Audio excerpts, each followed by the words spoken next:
A field at dawn, $5 an hour, effort that never paid back. I saw I can work harder, twice as hard as somebody next to me, and I don't make any more. Then came silence, 12 days with nothing but doubt. I don't care what it takes. I'm going to figure this out. Stubbornness kept him alive, but the winning nearly killed him. The months I was making the most money, I was like, this is not worth it. Freedom isn't the paycheck. It's being able to sit in the quiet and finally hear yourself. Welcome to the Hatch Point. Today we got Drew Norton, the everyday sales leader here visiting with us. We go back 2013, so like we met 12 years ago. 12, we met, I think I met you on the doors. Probably. I shadowed you. I remember. I don't know if I was did not know what I was doing. And I don't know if I did either back then. So, but yeah, that was a while ago. And yeah, what pulled you into door to door back then originally?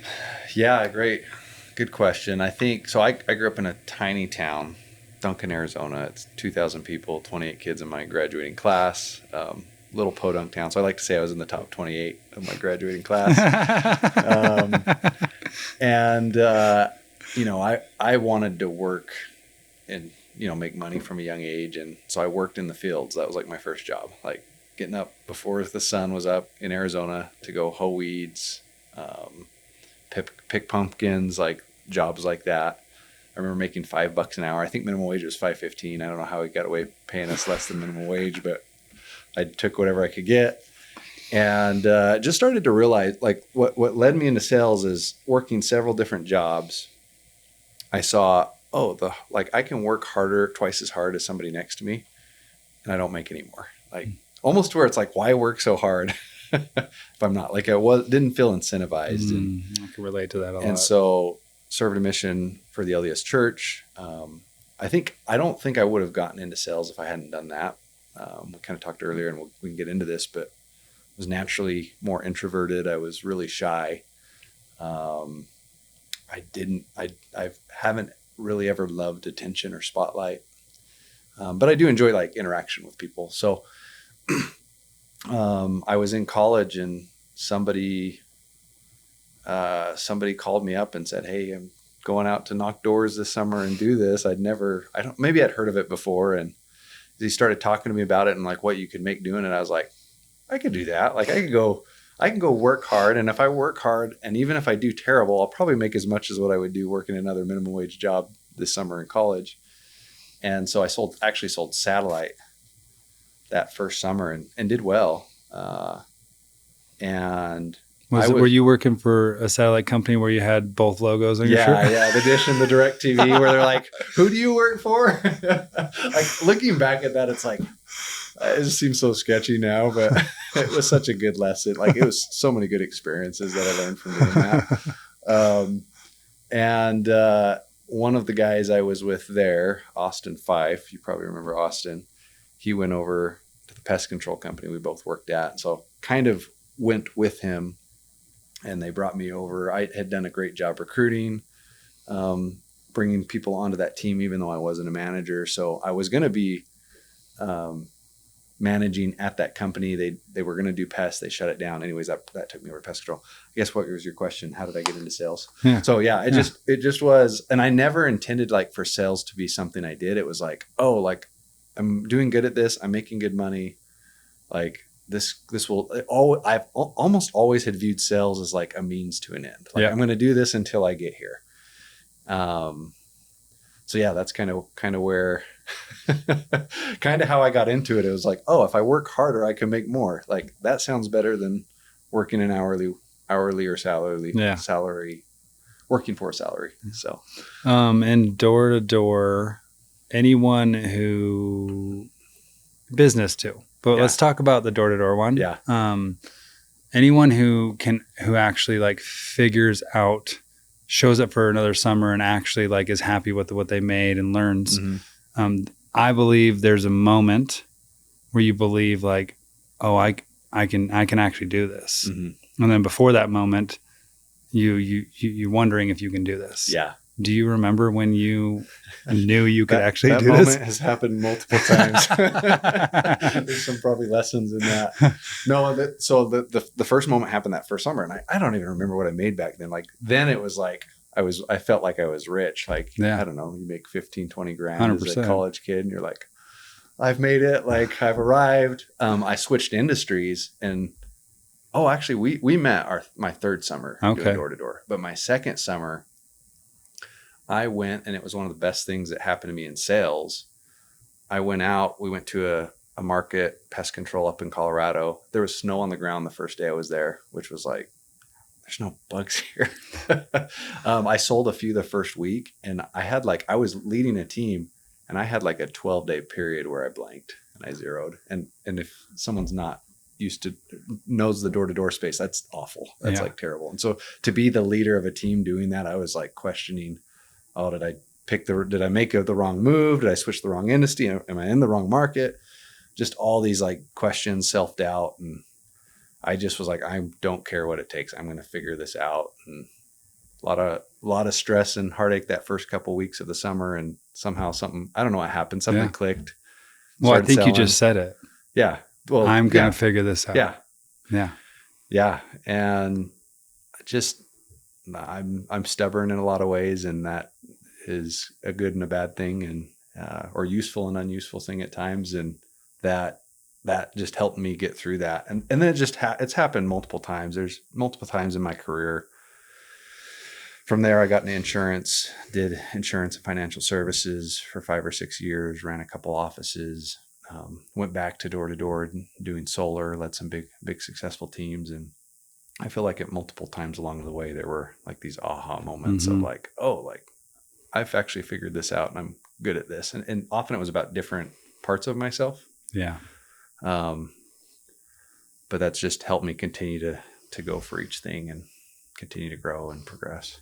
So the moving from rep to like the leader, and then eventually was it like you were managing the biggest team and your team brought in like 20 million? Yeah. So where was that at? That was doing solar. Wow. So we built a team, and I had a co-manager to not take anything away from what I was doing, and he deserves some of that credit. So we were over a region, over a market, and what happened up before that, like the reason I went into solar is, and this is kind of where the entrepreneur in me started coming out a few years before. I realized like, selling's great and it's transactional. Like, and I think selling can be a relationship based thing, but a lot of the products I'd sold up to that point were very transactional. Mm-hmm. It's like you sell it, you go, and I got to go sell another one and hundreds of these. And so I started looking at business. It's like, insurance. Like if you own the agency or you own the pest control company or you own the business, you sell it and you get paid forever in theory, right? And so that got me interested in business. Anyways, there was a point where I was like kind of dabbling in real estate. I've always loved real estate. I've learned it's something I enjoy, and I think it'll be my retirement route. Mm-hmm. And it's not like the business I want to be in full time ever. There's parts of it I love, parts I don't. That's a whole nother conversation. But while I was doing solar, I always had viewed myself as someone who was good at sales because I worked hard. In fact, for like a big part of my career, I would I'd like shy away from I was in sales, kind of what I've heard you say about sales being this dirty word in business and in consumers' minds. And then I just was like, you know what? Like, what if I just gave this all my effort this year? Like, what if instead of dabbling in real estate and doing solar and always being distracted, like, what if I just went all in on sales? It was never about like beating anyone else. And like when I doubled down on it, like I led the company that year, and I like had never viewed myself as the top rep, the top guy. And in some ways it was really uncomfortable for me because it brought a lot of attention. Yeah. Once again, which I have in the past hid from a lot. And it made me realize like, like maybe it's not just working hard. Maybe like I actually, and I've been doing sales for a long time up to this point, and then was like, maybe I'm actually good at this. Like maybe I'm actually good at sales. Maybe I'm actually good. And then the next year it was like, okay, well, that was great to do it just me. I want the biggest team. Like, can I lead a team? Like, can I actually help a team grow? And then my team led the company the next 2 or 3 years in a row. And that was super fulfilling, not just for me, I've loved, it's great to go and make money. And there's something about like helping someone else do it too.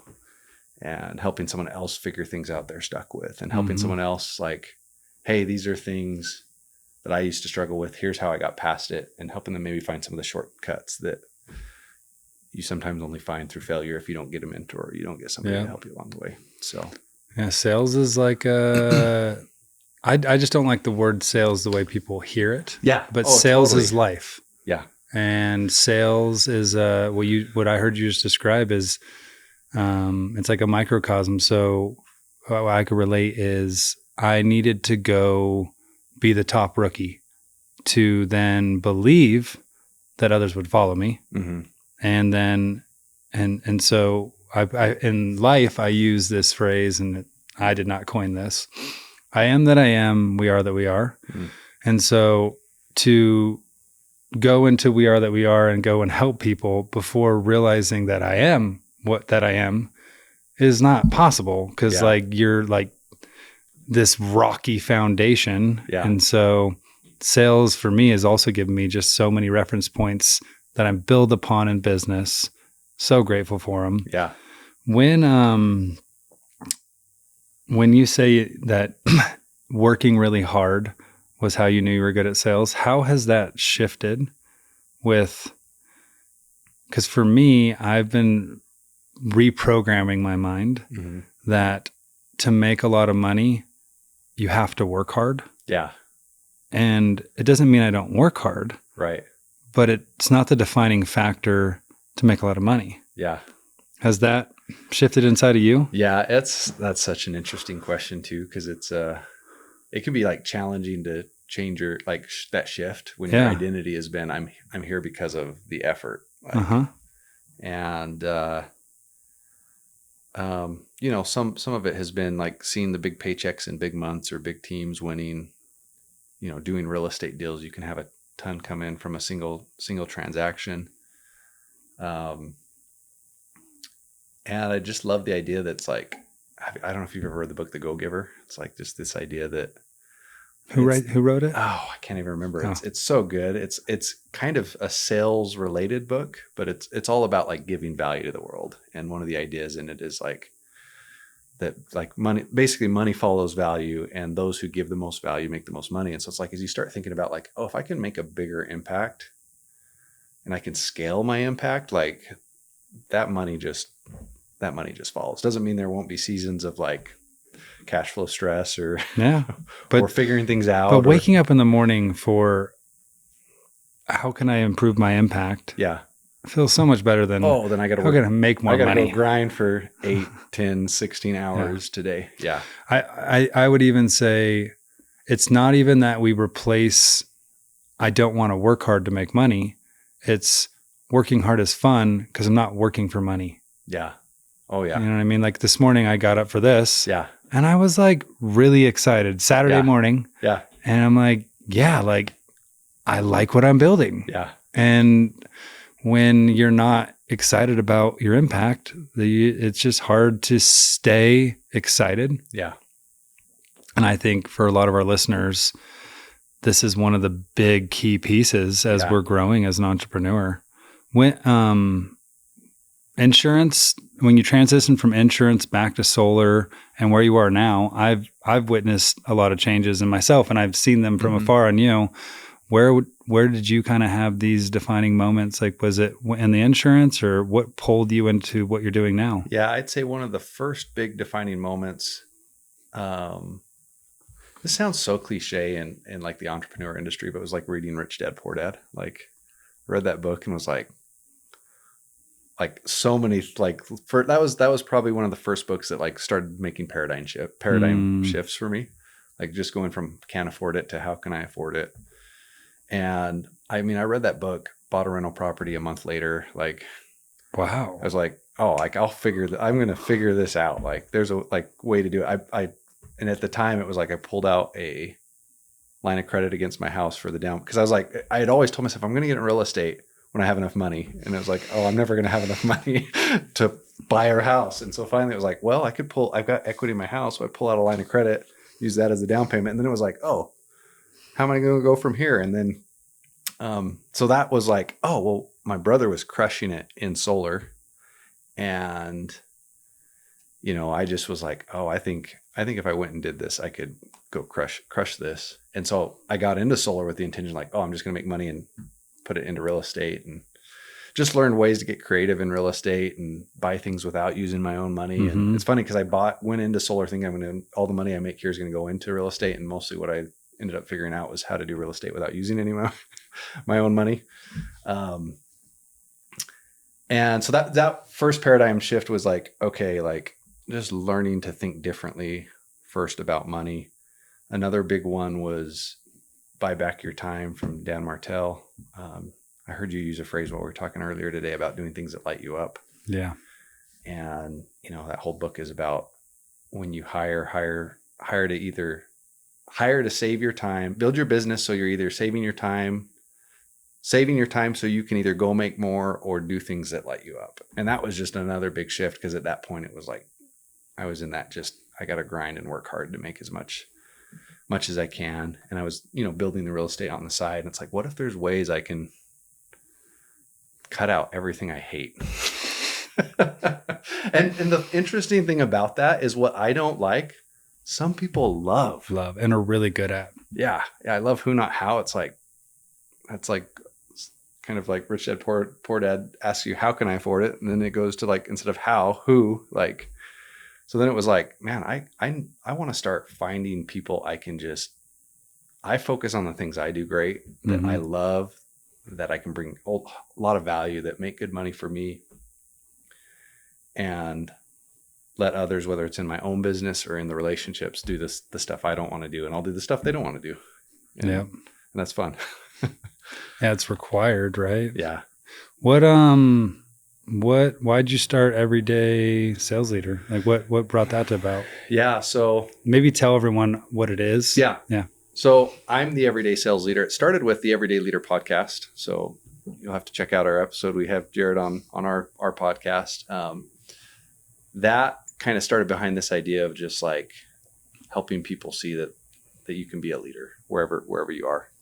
And then the same idea with sales, the Everyday Sales Leader. I think one thing, back to what I said earlier, there have been plenty of times in my life where I've hid from leadership, or I've hid from sales, like where I felt shame or guilt around it, where I haven't stepped up as a leader because I'm afraid of what others will think about me, or because I don't want to come off boastful or prideful, or I don't want my intentions to be taken the wrong way. A lot of times just thinking too much about what others think about me. So I've done a lot of work on that, and there's still probably a little bit to do. And so part of it is like, I want to change the way, and I'm committed to changing the way the world sees sales and leadership. And I want those people that maybe they're in business and they get into business and then realize, oh crap, like sales is a huge part of this, like to be okay with that and realize, hey, like sales is actually a good thing, and you're actually helping people when you show them why your product or service solves the problems they have in their life. Or when it comes to leadership, like, hey, people need you to be bold. People need you to be willing to take a stand. People need you to stand up for what you believe in. And we kind of talked about this a little bit, and maybe dive into that. Like, especially if you're an entrepreneur, it's lonely. And so like having other people that are willing to share what they're going through, share their experiences, like help you be a better leader. Mm-hmm. Like, cause that's been so important for me, like to have those people in my life that have been leaders for me, or that have helped me progress, or that have mentored me. So I think it's just like, I want to help the younger version of me that had to go through some of those things, and help some of those people figure those things out faster. So I do business coaching and sales training, and it's usually one or two, or a combination of those with the clients I work with. Yeah. It's fun to watch people connect the dots. Yeah. Or like they can't see the thing. It's like right there, and their brain's like, no, we'll keep you so safe. Yeah. That doesn't exist. Yeah. Just keep doing what you're doing. Yeah. And then you're like, hey, so XYZ, you ready to do the thing we've talked about 9 times now? Yeah. And they're like, well, that was kind of harsh. Like, well, I love you. Right. And I was just wondering if you're ready yet. Yeah. We don't have to do it. Yeah. And I would agree, it's super fulfilling to help others. And then also with the loneliness aspect, it also is fulfilling to my cup, refilling to have others to talk about it with. Yeah. Because it is a lonely path. Yeah. How do you set up like who are the people that you talk to for your stuff versus like who do you share with? Because you probably don't share with your students the same things you share with your mentors. Right. Yeah. I think there needs to be a pretty big difference, but how do you find that group? Like, how do you, because for me, it's a difficult thing to find. Which the mentors, like who's helping you? Yeah. Yeah. There's some of it's always the podcasts and books you read. Yeah. That has just become so important to me to always be consuming content that I feel helps. And actually Matt, who is a co-host of our podcast that was on the episode with me, he was I had hired and paid for programs and coaches in like real estate, but never like a coach for me. Matt was actually my first coach. Oh. And he helped me unlock a bigger version of myself that was hiding inside. And so, I've got a coaching group I'm working with right now to help me scale and grow my business and work through things. And it's funny too, because it's like sometimes you can see things so clear for other people. I had a coaching session this last week where it's like, I just like walked out of that like, man, there's so many things I'm going to improve and do different that I just have been blind to as of late. So how important do you think it is for entrepreneurs to have that outlet? Oh, I think I don't know if I can make it without it. Yeah. And maybe there are some that can just grind forever by themselves, and that's not me.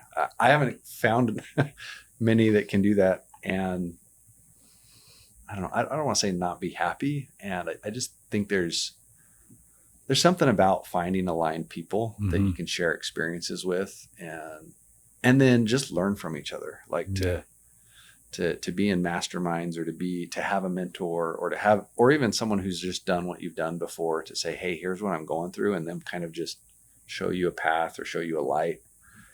Like it's so important. Even the energy or the belief system behind the words. Yeah. So like you take the words out and you're just hanging out with people who have this belief system and have a curious perspective as opposed to, I feel like our teams, we help and we hire the right way, but lots of times we're supporting the team. Right. Yeah. And when it's with a place where you can like fully let it all out and you can have curious support. Yeah. If you don't have the outlet, what I would say will probably end up happening is you might dump on your team. Yeah. And you can't. Right. Yeah. And so for me, the reason I asked the question is entrepreneurship is lonely. Yeah. And there's been times where I didn't have it. And when I'm so grateful to have similar things and to give it. Yeah. But on that note, one thing that I think being an entrepreneur, because of its loneliness, we're also gifted that it's okay to be lonely. Yeah. Well, like, I told you, I'm a little bit of an introvert. Yeah. Like there's a part of me that some days I'm like, I just don't want to talk to anybody. Yeah. And like, it's not wrong. Right. And I've coined this phrase that intentional I use the word loneliness because the world will know what I'm talking about, but lonely has a wrong connotation for what I'm trying to present. But intentional loneliness or intentional isolation, like space, breeds authentic connection. Yeah. So when we need connection, we're going to get whatever we get. Mm-hmm. But if you require connection at the level you require connection at, then you're going to get authenticity in your own, because it sounds like you only want to be surrounded in those circles by those that like would be building us up. Yeah. And that's why, to our listeners who are probably also have experienced lonely seasons, lean into it, find yourself, and then have a coach, have someone that you dump. Don't dump on the team. Don't dump on your wife, everything. It's not the place. Right. It's like, we're not holding our leadership accountable if we're dumping all of our things on them, because that doesn't, we're not giving them strength. Right. Yeah. So really don't run from the loneliness. Let it build you. No, I think there's something to having some space to be alone, to be in your thoughts, to focus on what you want, to dream. And sometimes that can't happen without some space. Like the world's so distracting right now that there's times where I'll just drive have a long drive, maybe a 2-hour drive. It's like, I'll sit in silence the whole drive.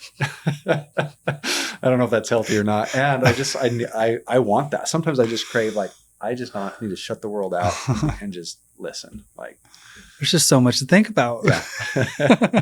Yeah. I can relate to that so much.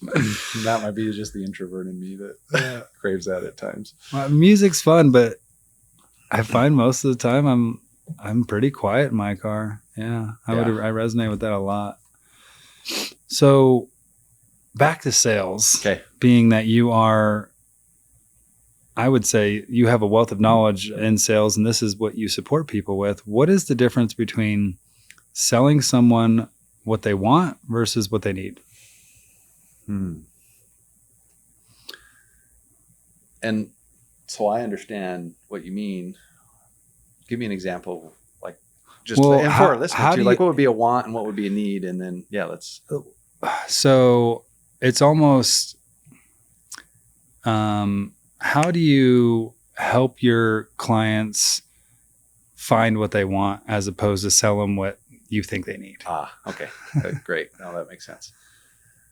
So one thing I've come to realize the last few years in my sales career is the importance of discovery.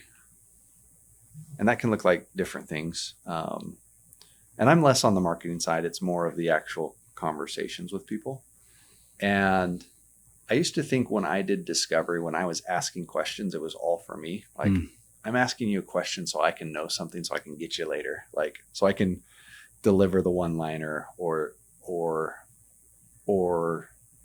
have the ammunition I need because you told me this is hard for you. And what I've come to believe and come to realize is that discovery is about helping them discover the things they need, like the urgent need for a solution, the urgent need for a change.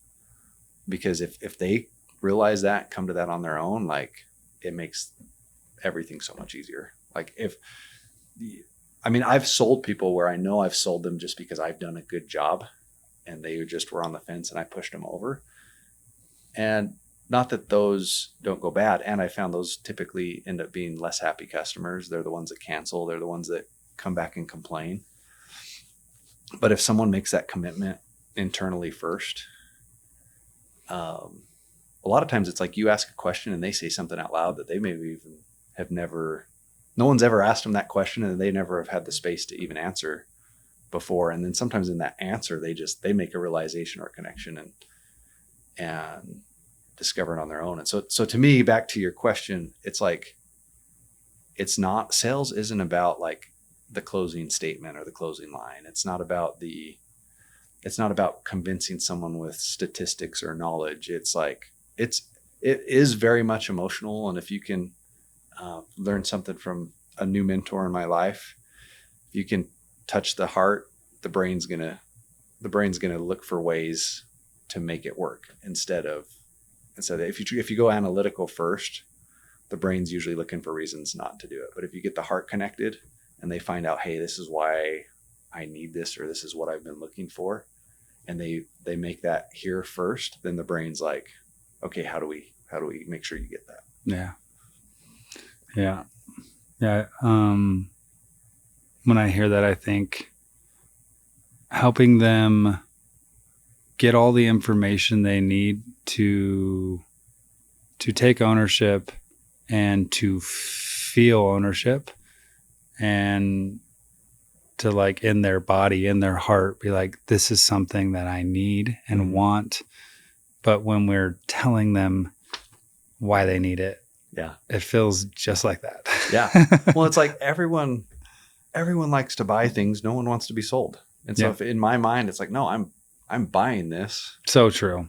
It's much more exciting. Like it's so much more exciting to be like I'm buying this car because I want it, or I'm buying this mentorship program because I want it, not because I'm tricked into it or forced into it. Like, and it just changes the entire dynamic of how you show up when as the purchaser, as the buyer, you feel that way.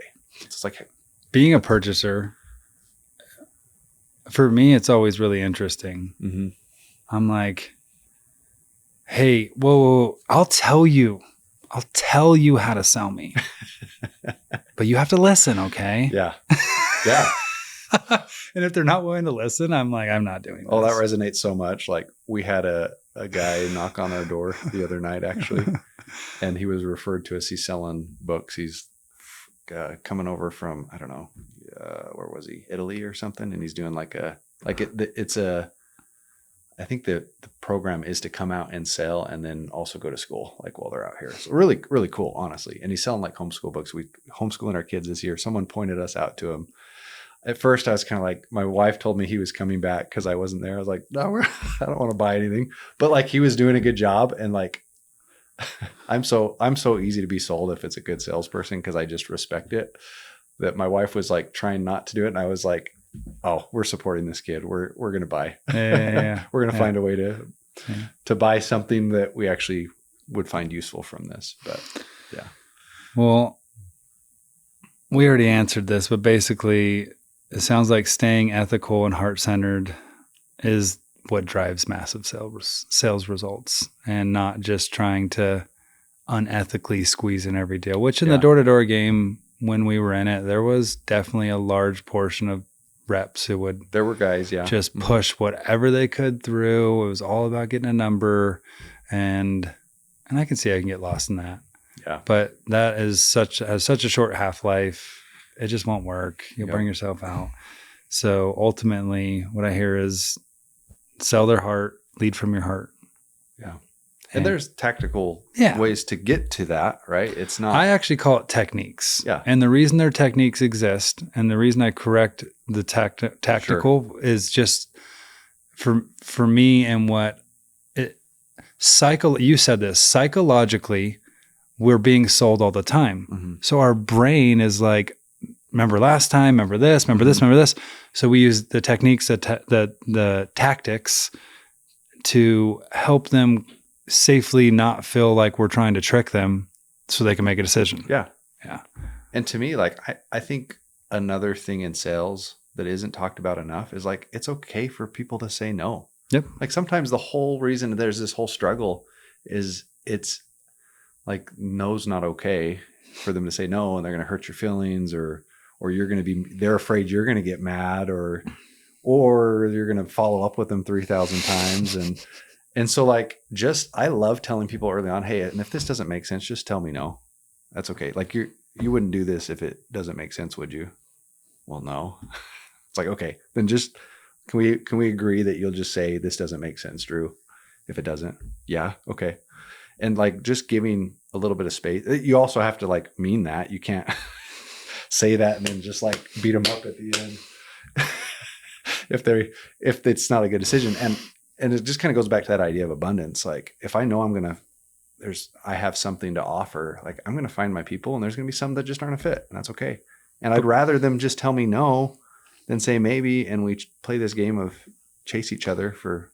And the truth of the matter is, everyone who is a fit stays a fit, knows they're a fit. Yeah. Because you showed up the same way for them. Yeah. And those who weren't a fit got the same presentation.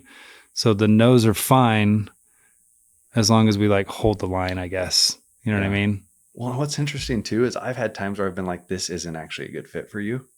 And then they want to buy because of it. Or they're giving me referrals because I told them like, no, this isn't. Not even like as a takeaway, not even like like as a tactic, right? To play a trick on their mind. It's like, no, I actually don't think this is good for these reasons. And sometimes people are like blown away that you would actually do that or say that to them. And then it's like, oh, well, and I have someone else you should talk to. So why do most businesses fail at building a sales organization? Like, what is the biggest pitfalls you see? Yeah, I think there could be several different problems. Sometimes it's foundational things that aren't set up properly from the beginning. So, and hiring sales reps especially is difficult. It's like I think the data is like 2.5 times harder to hire a sales rep than any other position. Yeah. One is often alignment, or even alignment, but just like clarity on the role when a salesperson comes into an organization. So one, am I aligned with the mission and the values and even the product and the service? And I think we're just entering an age of like, people want to be part of something bigger. And if you have a sales component of your business, which you likely do if you're in business, it's very hard not to. If you have an organization where you have a salesperson, if all it's about is the money, they'll leave as soon as the next bigger opportunity comes by. And so one, I think foundationally, it's like, is there a vision for our people here? And then if there is a vision for the company, like salespeople especially, we're very driven by self-improvement, progression, chasing a little carrot after a little carrot. And so I've also seen sales organizations die when they don't have a path for growth. And so like creating a way for people to grow, or even if it's not grow there, like, hey, if you're, for example, back to our door-to-door days, if your target sales reps are these 18 to 22-year-old guys in college, then maybe the bigger vision is like what this can turn into for them after they're done. So I think it's like giving guys a path. Like if you stay here, here's what it looks like. If you leave, here's how your life's going to be better. And I think salespeople especially, I think everyone wants to be part of something bigger than themselves. Maybe not everyone. I think a lot of people do, and salespeople especially. Like I tend to see they want a chance to be rewarded and continually improve and grow. Yeah, Harvard, I don't know, 15 years ago, something like that, did a study, and money is the lowest thing. Like if you give someone a raise within 30 days, it like doesn't even matter. Yeah. Like the half-life's gone, like it's not going to keep them here. But if you have a program that's giving like accolades and applause and recognition or awards or just community, even appreciation or like learning more and being able to ascend and just gain more knowledge, most people will stay years and years and years and years for that or the vision. Yeah. And has nothing, they'll not take the job offer for more money. Right. Because they don't want to miss this culture and vision. The experience. Yeah. Yeah. Yeah. In the med spa space we work with, I have a lot of women. I would say it only 10X's that. Yeah. So culture and the vision it seems like that's the biggest driver to create a good sales organization and them understanding what it is. Yeah. I think that once again, that's the foundation. I think some of the other problems are and I'm actually changing my language on this. I used to say always be recruiting. Like if you have a sales team, you've always got to be looking for, and this could apply not just to your salespeople, but the entire, like always be looking for top talent. There's a difference between having something posted online and like actively. So the change I'm going to make is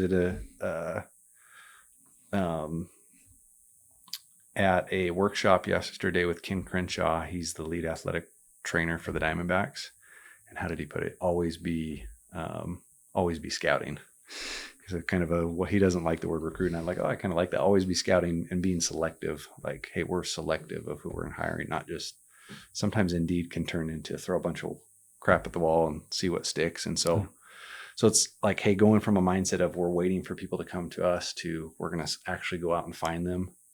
And then, some of the other struggles are, do we have a good onboarding and training program? Like, are people coming in and having to figure it out on their own, or do we actually help and support them along the way? Do we have useful KPIs and metrics? Like there's a lot to hiring and building a good sales organization. And do they know where they're aiming? Right. Yeah. Then there's different pieces, and I think it starts with the, like, hey, we start by building the foundation. Then we start getting selective and here, pause. Yeah. If you had to fix a broken sales team in 90 days, what would you do first? I would start with, what's our culture? What's our vision? What's our mission? Let's make sure we're really clear on that. Let's even, before we start selecting people, probably come up with some type of talent persona. Who is what does our man or woman look like that we want in this role, and define that so we know who we're looking for. And then and I think there's a place for Indeed, for LinkedIn. Like, I'm not saying you can't use pay for posting job ads, or you can't use recruiting agencies. Like, those things all have their place. And if you don't have that foundation right first, it's like just wasting money, wasting time. You're throwing money at a symptom, not a problem. So then it's like, okay, now that we've got this persona, we're going to start looking for these people. And I almost believe that's a sale in and of itself. The statistics show that even like it's 55%, and I can't remember where the study's from to cite it, but 55% of salespeople who are happy at their role are actively still looking, which is crazy too. Cause it's like, there are so many talented people out there that if you've got something, they might come over. And if not, like, if we don't bring them over right now, like, start nurturing and creating a relationship, because 100%. If they don't leave now, odds are most salespeople are going to be unhappy at some point, and they'll come to you if there's a good relationship there. And I also hear the flip side of that. Yeah. So your sales team, right? 55% of them are actively looking. Yeah. So be aware and make it awesome. Yeah. And you need to have a pulse. Yeah. Especially on your leaders, and maybe your leaders have a pulse on like the rest of the team. Yeah. Otherwise, they'll leave because of that. Right. Yeah. Well, and then probably past 90 days is we make sure our KPIs are dialed in. We make sure we're focused on recruiting in the long term, and just repeatedly going through and refining that cycle. Well, you already told me how to create culture where the reps want to stay and grow. Sounds like it's easier said than done. Yeah. Just create a good culture. 100%. So we're talking to the understanding of implementing, and then the implementing is customized to the scenario, right. And it's a continual. It's not you plug it in, you're done, CMR set up, forget about it. No, right. It's like forever. Yeah. Yeah. Yeah. So what's your mission with Everyday Sales Leader? Like, why did you start it? And like, what's your mission with it now? Some of that started back when I was still selling, because I was heavy in the door-to-door space. There's just, as you mentioned, there is a lot of sales people who aren't in integrity. And I think I believe there's actually more good salespeople than those that are bad. That maybe that can be debated. Yeah. Maybe it depends on the market. And the ones that get the most attention are the bad. Yeah. All day. And so for every one terrible story and experience you hear, I think there's 100 great relationships and transactions going on that never come to light. So part of it was, as someone who cares about being in integrity, as someone who cares about like people being able to trust me, and someone who cares about honoring my word, I felt like even a lot of the content or training out there, I didn't feel like spoke to that. Mm-hmm. So part of it was like, I had this idea of like, oh, maybe I'll just create something in the solar space. And that's where the idea started. And I started getting coaching on trying to figure out, okay, who am I? What do I want to do? What is my big vision? And it just kind of, I ended up joining a coaching agency and working with them for a while, and ended up going independent more because where they were going and where I want to go were just separate. Like, great company, loved my time there. And it just, I want to help that business owner that's feels guilty about having a conversation around sales. One, like, to change their mindset around it and see that, hey, selling's noble. Selling creates freedom. It creates abundance. And then secondarily, not just change the mindset, but like, okay, how do I do it in a way that's natural, a way that's authentic, things that work, and I still go home and sleep good because I know I'm helping people get what they want ultimately at the end of the day. And then I think on the larger impact is like, and where I've kind of made a focus and shift in my business the last few months is I'm working more with sales orgs, because I want to help an entire org grow and build rather than just work with, and I will work one-on-one with a small business owner if it makes sense. And ultimately would turn into that anyways. Right. And then hopefully you're starting to grow a sales organization as part of your company. And it's the same thing you spoke to in the beginning of, you went out and led the company in solar, and then you're like, well, I could go do that again. And like, with all this understanding, I'd really want to make a big team. And it's just like the natural evolution of an entrepreneur. Yeah. So it only makes sense that you want to help teams and not just the owner. Yeah. Because ultimately helping the owner is to help a team. Yeah.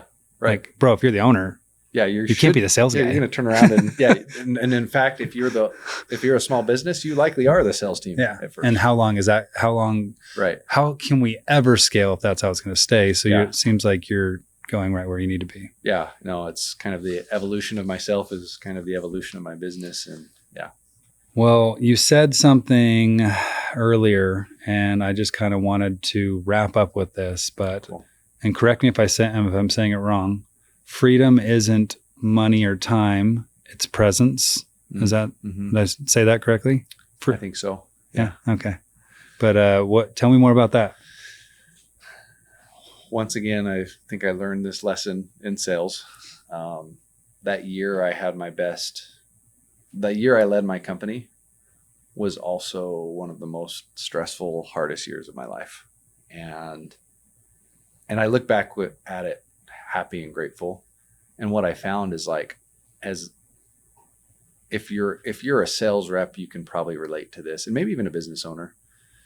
Sometimes more growth just brings more problems. Like, so, and in the sales I was doing at the time, I was not only selling, but I was very much in kind of an account management relationship role of that project for 2 or 3 months. So as I continued to sell more and more, I continued doing more and more. I ended up on my own dime. I won't get into this, but I wanted the company to, like, let's offload some of this from our sales reps. And we just didn't see eye to eye on that. So I ended up, okay, if you're not going to offload this, I'm going to hire my own person for me to manage all my accounts. But there were days where I was, up at 5 or 6 in the morning with operations calling me about projects and jobs, to me working and selling, closing deals 10 o'clock at night. And I just was busy and going all the time. And in a lot of ways, I'm grateful for that year, that grind, that what I taught, what I learned. And there just came a point, like the months I was making the most money, I was like, this is not worth it. Yep. This is not worth it. It's not worth it. And I think there was a part of me that's like, I don't want to make money if this is what it's going to be like. And then what's funny too is, like, okay, I feel like whenever you ask everybody what they want, they always say time or money. It's like, oh, I want money because I have enough money, then I can have more time. And then what I started to find is when I had more time, I just filled it with more things to do. I mean, the energies almost go together though. Yeah. It's like grind. Yeah. Escape. Yeah. So it's like, I'd even have the time and I'm like, well, I'm not happy, so I might as well go work some more, work harder, and so, like, it wasn't healthy for my family. Like, I started to notice, like, who cares how much money you make if you miss every soccer game on the weekend, or you miss all your kids' plays, or they grow up just saying dad had to work. And I'm grateful for the seasons of the grind. And I think there's a time and place for that in life. And I think there's important lessons to learn to go through a season of grinding.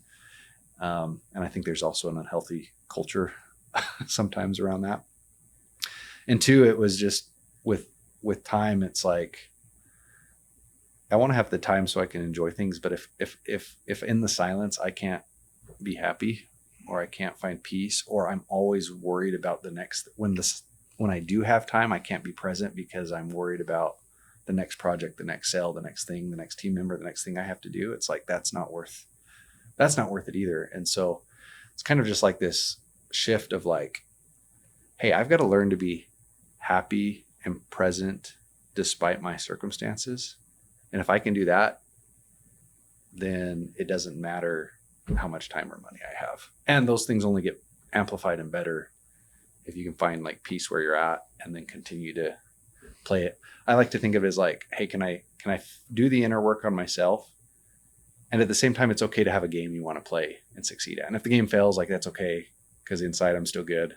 Yep. I don't want it to fail. And if it does, I'll pivot and I'll do something else. If not, like, I'm just going to keep building and growing this because it's fun. Yeah. I mean, to double down, like, if I believe, like, if someone wants money, the universe will give them a wanting of money. And so if you want it not to fail, like, it's going to give you this like experience of wanting it not to fail, which is, there might be failure in that, where if it's like, I'm going to do everything I can, whatever it takes, and it might fail. Yeah. That is a much more all-inness than like this can't fail. Right. Yeah. And it's, being an entrepreneur doing sales is such a blessing, man. Yeah. And those times in the summer where you like sit on the curb and you're just like, oh my gosh, I can't believe I signed up for this. Yeah. The only thing worse than knocking doors is thinking about knocking doors. Yeah. I would say if you're the listener and it's the only thing worse than doing sales, doing marketing is thinking about having to do sales and marketing. Yeah. So just get in and do it and find a way to like not be trying to get out of everything.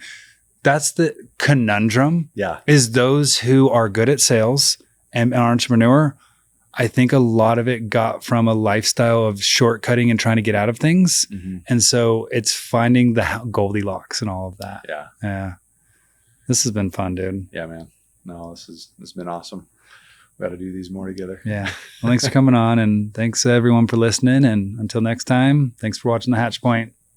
See you next time.